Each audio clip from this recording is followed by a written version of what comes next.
This video lecture discusses properties of matter. Support for the development of this lesson has been provided by the National Science Foundation through the Ohio University Vote of Knowledge and the Science Classroom program. Let's start with a quick activity. I'll give you clues that describe an animal, and it's your job to decide what the animal is. This animal is gray. It has a smooth body and no legs. It's known to be an excellent swimmer. They can be between 6.5 and 13 feet long, live for 40 to 50 years, and weigh between 330 and 1,400 pounds. Take a few minutes and discuss with your classmates what you think this animal might be. Before you make your final decision, I'll give you a few more clues. These animals are very intelligent. They're gentle and friendly and known to help humans.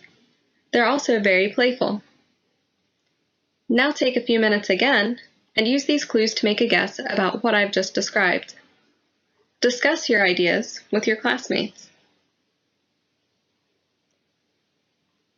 These characteristics describe dolphins. Was your guess correct? It's easy to identify a person or animal based on their attributes, especially as you're given more characteristics. We can use the same concept to identify materials. We can look at their physical properties, like color and size, but that alone is not enough information to identify someone or something. In our game, before we could identify the animal, we also needed to know their personality. Although materials don't have a personality, they do have chemical properties, which are very similar. Some materials are very reactive, and others have poor reactivity. Much like some people or animals get along quite well with everyone, and others don't have such good relationships. Similarly, some materials are very flammable, like someone that has a bad temper. Physical and chemical properties are properties of matter. But what is matter? Matter is anything that has mass and occupies space.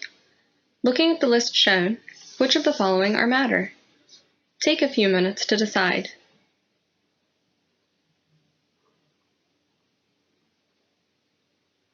There are only two things on this list that don't classify as matter: sound and light. What makes sound and light different from everything else on the list? Let's go through one by one and decide. It's easy to see that a desk, chair, water, and you all have mass and occupy space, so these four are obviously matter. But why is air considered matter, while sound and light are not? Just like sound and light, you can't see air, but air has a mass and volume. Since it has mass and occupies space, it has to be matter. On the other hand, sound and light don't have any mass or volume, so they can't be matter. Matter is made up of elements, and elements are made up of atoms. An element is any substance that can't be separated or broken down into simpler substances by chemical means. Can you think of some elements? An atom is the smallest unit of an element that maintains the properties of the element. At the beginning of the lesson, we decided that a desk, water, and air are all matter. That means matter can be a solid, a liquid, or a gas. But matter can exist in four states. It can also be plasma. What are the differences between the four states of matter? Think about the difference between the desk, water, and air. Solids retain a fixed volume and shape. They can't be compressed, and they don't flow easily. Liquids take the shape of the container that it occupies. Think about a tall glass full of water. If you pour the water into a vase, it assumes the same shape as the vase and no longer has the shape of the glass. Liquids are not easily compressed, but they do flow easily. Like liquids, gases assume the shape of their container and flow easily. But unlike solids and liquids, gases can be compressed. Plasma is a hot, ionized gas, so it behaves similar to gases. Plasma has approximately the same number of positively charged ions and negatively charged electrons. You might think that plasma is rare and unheard of, but scientists estimate that plasma actually makes up 99% of the matter in the universe. Let's take a closer look at these 4 states of matter. When we look at the solid, we see the particles are locked in place, so the particles can't move or slide. We notice that, for the liquid, nothing rigid is holding the particles together, so they can move and slide freely. This is the reason why liquids take the shape of their container, but solids always maintain their shape. If we look at the gas, we can see that the particles can also move freely, but unlike the solid and liquid, there is a lot of space between the particles. The plasma looks very similar to the gas, with particles that are far apart and can move around, but notice that the particles are positively and negatively charged ions. That means plasma can be influenced by electric and magnetic fields. Using your knowledge about the 4 states of matter, can you identify which state of matter is depicted in each image? Take a few moments to label each picture as either a solid, liquid, gas, or plasma.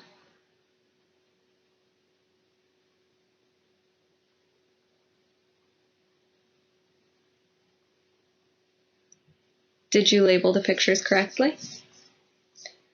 Now that we know what matter is and the states that it can exist in, we can talk about the properties of matter.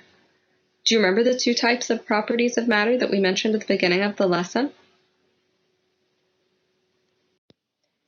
We'll start with physical properties. Do you remember the characteristics that we said were like physical properties? Color, height, weight, size, and shape. What do all of these characteristics have in common? They are all easy to measure or observe. Physical properties can be intensive or extensive properties. An intensive property stays the same, regardless of how much matter is present. But an extensive property does depend on how much matter is present. Can you think of some examples of intensive and extensive properties? With a partner, try to think of at least 2 examples of each, and share your thoughts with the class.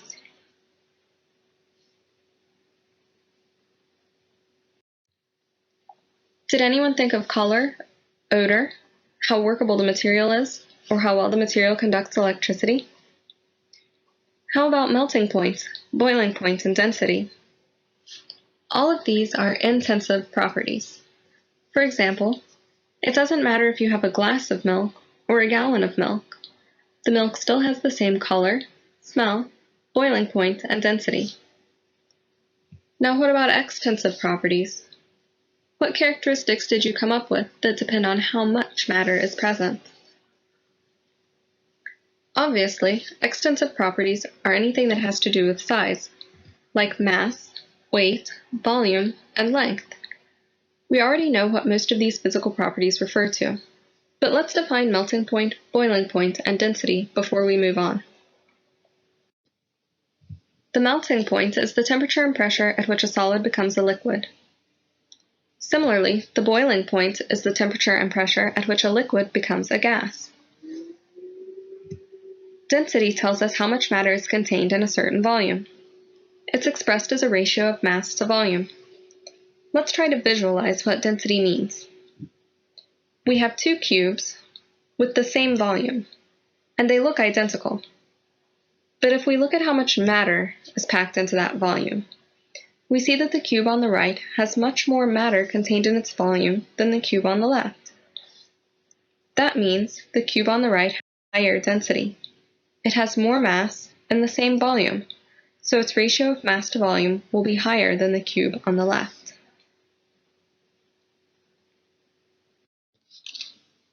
Now that we've gone through physical properties, let's talk about chemical properties. Do you remember the characteristics that we mentioned were like chemical properties? We said how well the person got along with others was like reactivity, and their temperament was like flammability. Can we tell someone's personality and temperament just by looking at them? Usually not. The same is true for chemical properties. They are not easy to observe, but they tell us how a substance will react. Chemical properties are determined by the elements that make up the substance. Chemical properties tell us how a substance will change into a different substance by combining or breaking apart.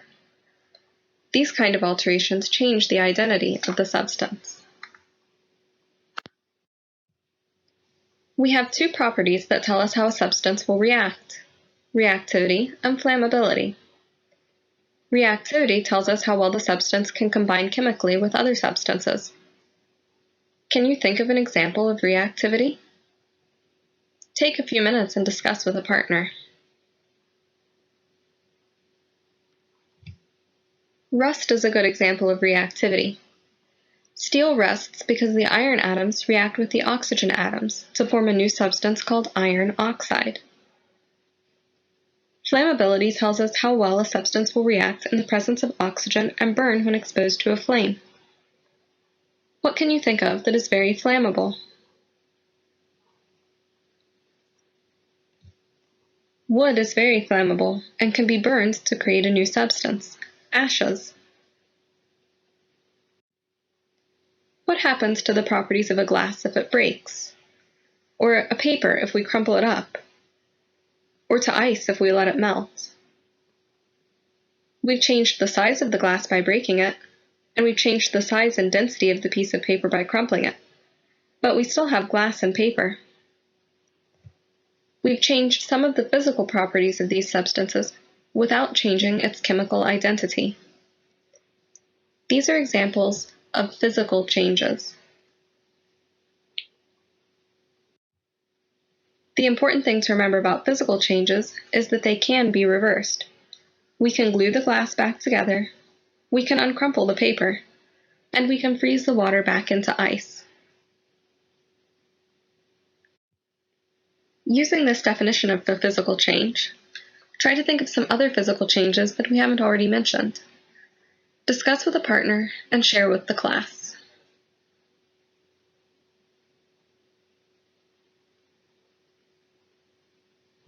Did you think of any of these?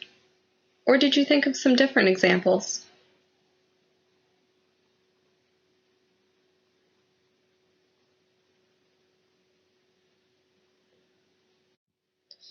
What happens if a substance does change into a new substance with different properties? This is called a chemical change. Did you know that when you fry an egg, burn wood, or see a rusty car, you've just witnessed a chemical change? Indications of a chemical change include changes in color and odor, fizzing or foaming, and production of sound, heat, or light. Unlike physical changes, chemical changes can't be reversed by physical means, and most can't be reversed at all. You can't unfry an egg, and you certainly can't turn ashes back into wood. We already mentioned 3 examples of chemical changes: burning, cooking, and rusting. Can you think of some other chemical changes? Discuss with a partner and share your ideas with the class.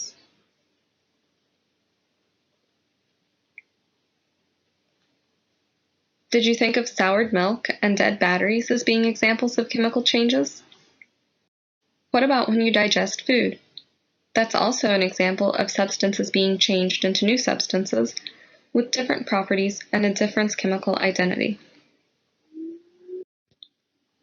Remember from the beginning of the lesson when you identified the dolphin based on the descriptions you were given?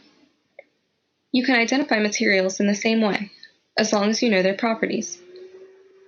Why might you need to use properties to identify materials? What if you have 4 samples of white powdery substances? How will we know if they are the same or different? What if we had samples of clear liquids? Do we know what these liquids are? Before we can identify the materials, we have to look at something that's unique to each material. We have to look at its properties.